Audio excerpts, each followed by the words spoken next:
नमस्कार, मी रुपेश कडू. आज रोजी अडवी या गावात आलेलो आहे.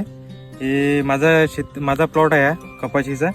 या कपाशीच्या प्लॉटमध्ये आधी ग्रोथ नसल्यामुळे आणि फ्लॉवरिंगची संख्या नसल्यामुळे मी क्रिशामी कंपनीचं गोल्ड आणि उफान नावाचं एक प्रोडक्ट घेतलं होतं. त्याचा मला भरपूर मोठ्या प्रमाणात हा फायदा झालेला आहे. शेतकरी मित्रांनो, तुम्ही बघू शकता की कपाशीमध्ये काय डेव्हलपमेंट झालं आहे ते फवारणी केल्यानंतर.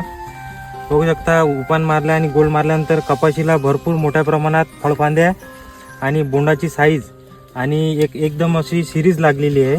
आणि म्हणजे फ्लॉवरिंगची संख्या पण खूप मोठ्या प्रमाणात आहे आणि बोंडाची संख्या पण मोठ्या प्रमाणात आहे. अशा वातावरणात, अशा परिस्थितीमध्ये यावर्षी कपाशी हे खराब झालेली आहे बरेच शेतकऱ्यांची. तरी सुद्धा आपली कपाशी या प्रोडक्टमुळे खूप चांगले रिझल्ट भेटलेले आहे.